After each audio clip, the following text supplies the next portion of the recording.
Sveiki, dabar tos dienos, kai yra vasaros saulėgrįža, joninės, kažkada su Žasais esam dainavę tokią dainą tenais. Tos karštos merginos ir šaltas salus. Ir švęsdavom joninės visi kartu. Ką reiškia joninės, tai šokinėjom per laužą ir sveikinom Jonus. Dėdavom jam vainikus. Mano tėtis yra Jonas, tai aš dėl to tikrai tai būdavo didelė šventė, kai buvau mažas. Bet aš kai augdavau galvodavau, kodėl tiems jaunams tiek dėmesio? Kodėl mums linams, pavyzdžiui, nieks nedada vainiko? O kodėl Petrams, Petrinės kažkokias buvo, bet tokias nelabai populiariai šventė, ne? Bet kai kažkaip tai užaugau, pradėjau gilintis, domėtis ir išaiškėjo, kad tos joninės pasirodo visai ne apie Jonus, o tai yra labai sena mūsų protėvių šventė apie Saulę. Tai yra tiesiog vasaros saulėgrįža ir tai yra tik tai dar viena šventė, kurią krikščionys ar katalikai pridengia kažkaip tai savo pasakom, tam, kad mūsų seni papročiai nueitų į užmarštį. Kaip ir taip žiemos saulėgrįža tapo kalėdomis, o lygiadieniai iš vis buvo pamiršti, galima sakyti.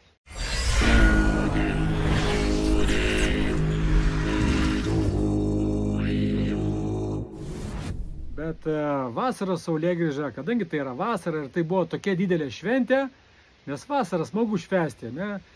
Tai jinai išgyveno tą šventę iki šių dienų, kad ir pavadinimas šiek tiek pakito.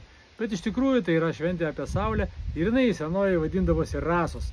Kodėl Rasos? Todėl, kad rasa iškrenta anksčiausiai tą naktį, nes tai trumpiausia naktis ir iš rytų pusės rasa ateina. Ir mūsų protėviai tikėjo, kad tą rytą, jeigu išsivaudysi nuogas rasoje, būsi sveikas visais likusiais metais. Ir mes mūsų kaiminystėje jau keletą metų švenčiam rasas ir bandom atgaivinti tos senus papročius, vainikų plukdymas į vandenį su ketinimu, kad metai būtų gausingesni ir sveikesni ir didelis ritualinis laužas.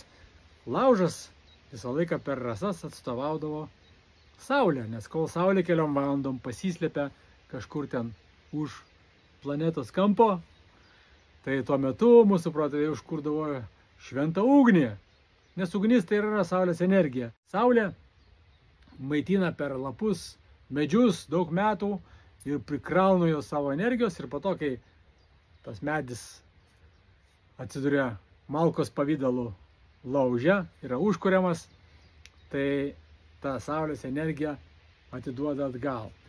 Ir dėl to būna šilta, ne, prie laužo, būna net karšta prie didelio laužo.